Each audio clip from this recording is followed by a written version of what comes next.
करोगे जी। ये जो सर सारी कवायद चल रही है क्योंकि पूरी दुनिया में इस वक्त कोरोना का कहर है, उसको लेकर ही हम ये सारी प्लानिंग करते हैं कि लॉकडाउन लगा दिया जाए। अलग अलग उसके फेजेस आ रहे हैं। अब जैसा कि कल प्रधानमंत्री जी ने बताया कि जो चौथा लॉकडाउन होगा उसका अलग रंग होगा, अलग रूप होगा। तो उसको जहां तक हमें समझ में आ रही है कि अब अधिकतर चीजों को खोलने के प्रयास किए जा रहे हैं। आज वित्त मंत्री ने भी इस ओर संकेत दे दिए हैं।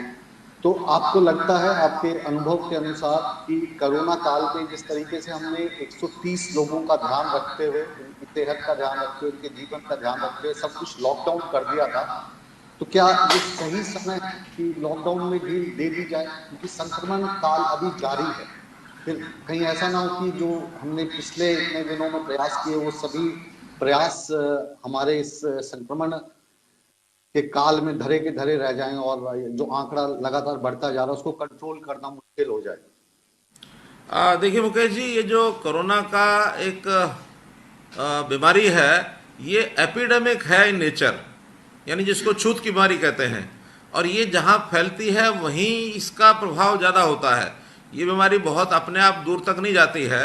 इसलिए अब ये सारे विषय जैसे ध्यान में आए हैं, जहाँ जहाँ कुछ लोग मिलते हैं वहीं उसके आसपास के लोग ही ज़्यादा मिलते हैं। उदाहरण के लिए जैसे हमारे भी 4 जिले इससे प्रभावित हो गए। गुरुग्राम है, झज्जर है, अपना सोनीपत है और फरीदाबाद है। अगर इन जिलों में भी देखेंगे तो पूरे जिले में प्रभावित प्रभाव नहीं है, उसमें भी कुछ इलाके, कुछ बस्तियां। और इसको यदि वहीं तक कंट्रोल कर लिया जाएगा तो बाकी स्थानों पर इसकी ज़्यादा समस्या नहीं आने वाली है। ये अनुभव हम सबको आ रहा है। इसीलिए केंद्र सरकार ने अब ये कहा है, क्या डिस्कनेक्ट तो नहीं चल रहा है? केंद्र सरकार की ओर से जो गाइडलाइंस अब आई हैं कि अब हमने जोनिंग बदल दी है। जोनिंग यानी पहले रेड जोन, ग्रीन जोन और ऑरेंज जोन की जो बात थी, अब ये जोनिंग हो गई है कंटेनमेंट एरिया की जोनिंग। जहाँ कंटेनमेंट एरिया, जहाँ मरीज कोई आया है, जहाँ पॉजिटिव आया है, उसके आसपास के क्षेत्र में। हाँ, यही जो सवाल था इसका आपने जवाब दिया।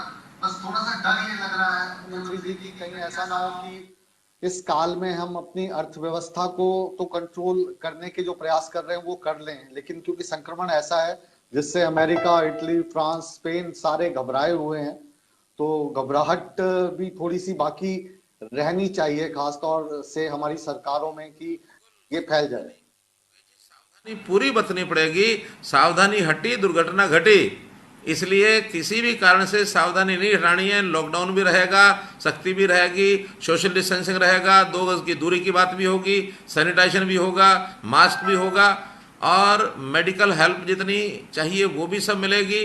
कंटेनमेंट जोन के अंदर पूरी सख्ती होगी, उसके अंदर कोई गतिविधि नहीं चालू की जाएगी।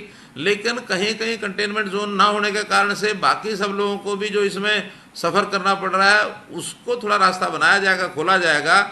इसलिए अब सारे सिस्टम डिस्ट्रिक्ट सेंट्रिक हो करके और हमें सारी योजना बनानी पड़ेगी किस डिस्ट्रिक्ट में क्या स्थिति है। पहले हम प्रदेश की एक योजना बना रहे थे, अब जोनिंग जो है वो सारी डिस्ट्रिक्ट के हिसाब से बनेगी और कुछ चीज़ें उसमें चालू करनी पड़ेंगी। इंडस्ट्री के काफ़ी हमने आयाम खोल दिए हैं। अब एक सुझाव हमने दिया है कि एजुकेशन के लिए स्कूल कॉलेज को भी एक सोशल डिस्टेंसिंग को ध्यान में रखते हुए कुछ गतिविधियां चालू की जाए। नहीं तो ऑनलाइन सिस्टम तो शुरू हो ही रहा है। सोशल डिस्टेंसिंग का ध्यान में रखने के लिए ट्रांसपोर्ट, लोकल स्टेट ट्रांसपोर्ट यानी बसेज, इसका भी हम प्रयोग कर रहे हैं परसों से कि कुछ बसें मानो पंचकुला से 2-3 रूट चलाएंगे, कुछ अम्बाला से चलाएंगे, कुछ सिरसा से चलाएंगे, कोई महेंद्रगढ़ और नारनौल से चलाएंगे। तो ऐसे दूर स्थानों से बीच में 2-2 बसें, 3-3 बसें चलाएंगे ताकि बहुत जो ज़रूरतमंद लोग हैं, आखिर ज़रूरतें सब प्रकार के लोगों को होती हैं, इसलिए उनको भी थोड़ा फैसिलिटेट किया जाएगा। लेकिन ये सब एक प्रकार के प्रयोग हैं। मानो कहीं कोई कठिनाई ध्यान में आएगी और इसको फिर से दोबारा सख्त होना पड़ेगा, उसी प्रकार की सख्ती फिर हो जाएगी, कोई दिक्कत नहीं है उसके अंदर। Let us hope for the best, prepare for